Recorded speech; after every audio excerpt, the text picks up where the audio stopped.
Take a look at this satellite image from China. At first glance, it shows nothing but an empty, arid desert landscape. But right in the middle, there's something unusual. Some kind of structure. As we zoom in, we can see it looks just like an aircraft carrier, the kind used by militaries around the world as floating air bases, complete with runways, fighter jets, and weapons.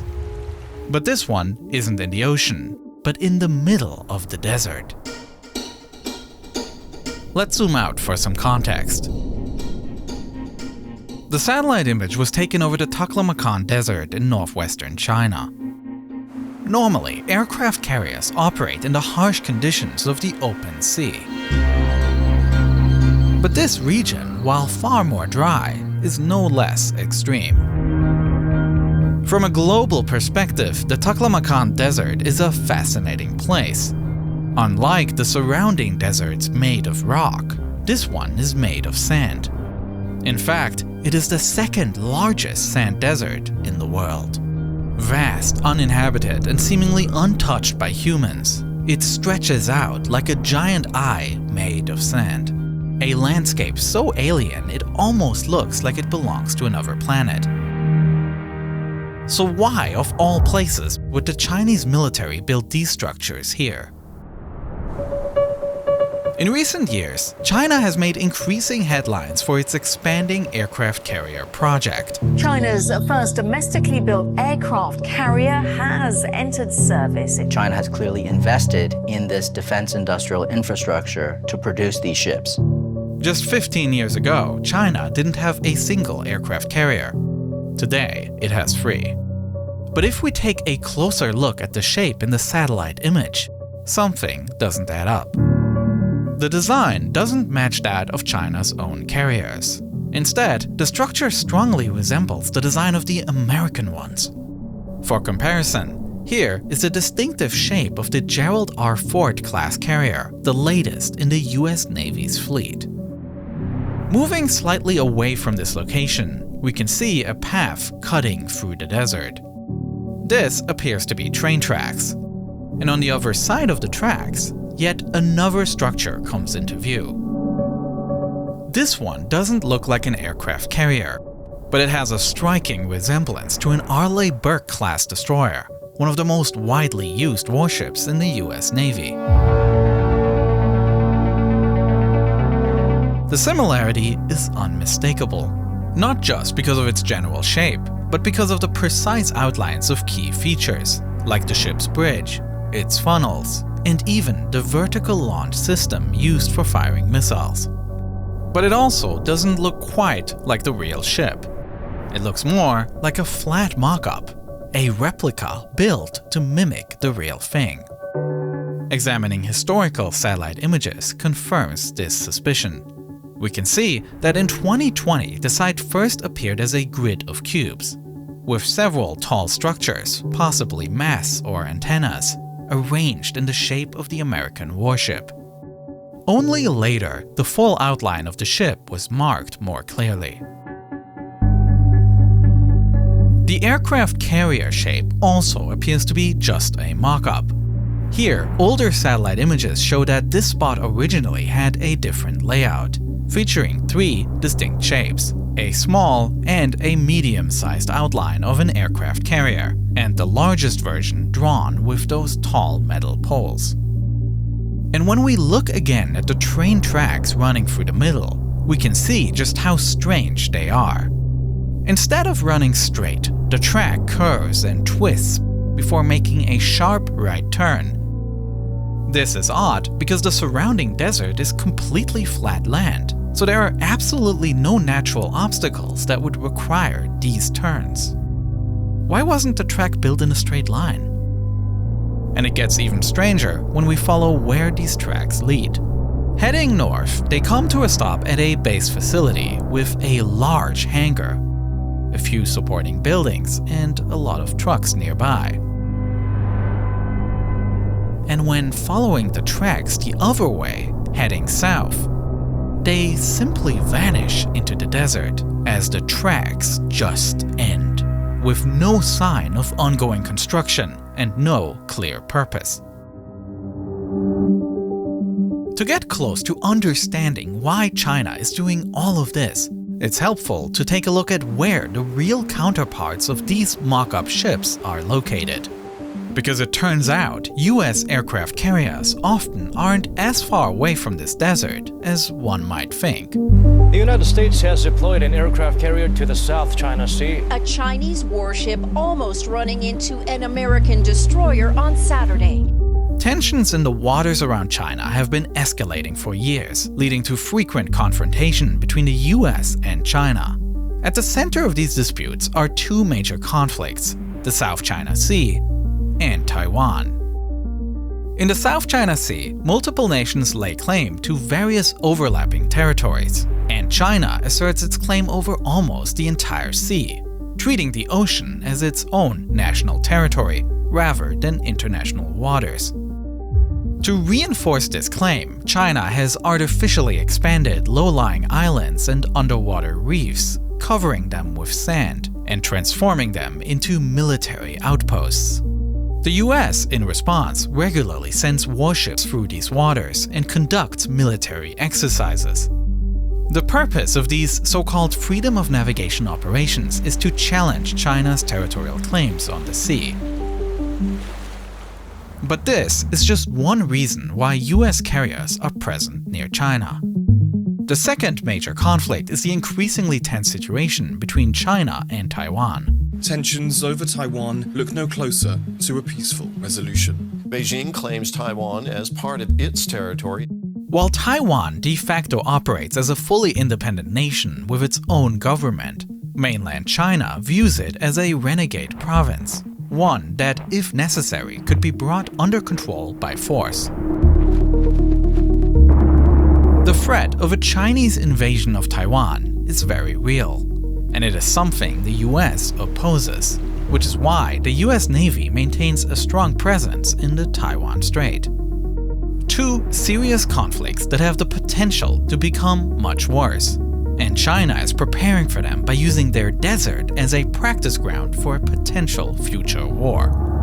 The structures are practice targets built to test whether Chinese missiles can accurately strike US warships. Some experts believe that the many vertical metal poles could be sensors, used to study the impact of missile strikes on these targets. Another theory is that they are radar reflectors, placed to better simulate the complex metal structure of an actual vessel, so that radar-guided attacks can be tested. And satellite images from a different test site confirms China is hitting their targets. But striking a stationary target is one thing. A real warship, of course, wouldn't just sit still. And that is where the train tracks come into play. When following the exact path of the tracks, we find yet another aircraft carrier mock-up. This one, perhaps the most elaborate of them all. A three-dimensional model complete with numerous poles sticking up from its structure. A photograph taken at a Chinese arms convention appears to show a scale model of this very system, and according to these photos, the mock-up was developed by the Chinese arms manufacturer CASIC. Experts believe that the curves in the track are designed so China can simulate a United States carrier taking evasive maneuvers to avoid being hit. They can simulate a carrier taking two sharp turns to avoid being tracked by a missile, or speeding off to get out of the possible impact zone. And once again, satellite imagery suggests that these tests have been successful. Now, China isn't the only country building mock-ups of American warships. In 2014, Iran constructed a replica of a US aircraft carrier, this one even seaworthy. They used it for missile tests and then repeatedly bombed it until it sank, an exercise that gained international media attention. Even though propaganda may have played a larger role than actual practice in this specific case, training with mock-up targets is a common military practice, and the US is doing this all the time, building elaborate fake towns in their own deserts, and even training with their own mock-ups. For instance, a replica of China's Chengdu J-20 fighter jet was spotted at a US Air Force base in Georgia. And it's well documented that the US military has operated fully functional Russian Su-27 and MiG-29 fighter jets on American soil for training purposes. But what makes these mock-ups particularly concerning for the US is that China isn't testing ordinary weapons. China is using these tests to demonstrate a system that could fundamentally change military strategy in both conflicts mentioned before. US intelligence assumes that China possesses a specialized variant of its Dongfeng 21D missile that is specifically designed to target and destroy moving warships like aircraft carriers. This Chinese missile follows a ballistic trajectory, launching high into the atmosphere before plummeting back down at extreme speeds. Then, during the descent phase, a maneuverable re-entry vehicle separates from the missile. And unlike a traditional ballistic warhead, this one can adjust its course in mid-air, allowing it to strike smaller, more precise targets, and even track and hit moving ships. To support this system, China has also expanded its satellite network, improving its ability to track moving targets in real time. Experts believe that defending against this kind of weapon is extremely difficult. Unlike short-range missiles or torpedoes, which require a submarine to get dangerously close to an aircraft carrier, this system enables China to attack US ships from medium range in mainland China. This means conventional US surface-to-air defense systems may not be able to react quickly enough to intercept the missile during the mid-flight phase. And in the final phase, interception becomes even more difficult due to the maneuverable re-entry vehicle, which follows an unpredictable flight path and could potentially execute evasive maneuvers. Conducting these tests in the middle of the desert, fully visible to satellites, could be seen as an intentional message, as it is to the benefit of China if these capabilities are known. That is, because the mere existence of this technology is already shifting the balance of power. If the US cannot bring their carriers within striking distance of this missile, they are forced to operate them farther away from China, which would put the conflict zones outside the range of the aircraft stationed on the carrier, practically negating the use of such carriers. And so, without ever needing to use the weapon, its presence is strengthening China's ability to project power in these conflict zones. Taiwan is also preparing for this possibility, and the country has recently announced a large-scale military drill simulating a Chinese invasion of the island, with over 22,000 reservists taking part. So far, this story hasn't been picked up by many major US news outlets, but it's an important development to follow. And to help myself keep track of stories like this, I love using this video's sponsor, Ground News. The idea behind Ground News is simple, but it completely changed how I stay on top of global events. Ground News doesn't write its own articles. Instead, it collects coverage from a wide range of sources and organizes them by story. At the top of each story, you get a quick summary of what's going on. You can instantly see how coverage differs between left and right-leaning sources. In this case, Ground News shows that the Taiwan story has been covered by 23 sources, 36% left, 43% center, and 21% right. Bloomberg, a left-leaning outlet, frames the drills as President Lai choosing to confront China, implying Taiwan is provoking tension. On the right, the Epoch Times emphasizes the threat from the CCP, portraying Taiwan's actions as defensive. With Ground News, you can instantly spot these kinds of framing differences and get a more complete perspective on what's really happening. In fact, Ground News has a whole page dedicated to tracking stories with the biggest coverage gap. And it lets you track your own reading habits over time so you can see which outlets and topics you gravitate towards. A great way to see where your own blind spots might be.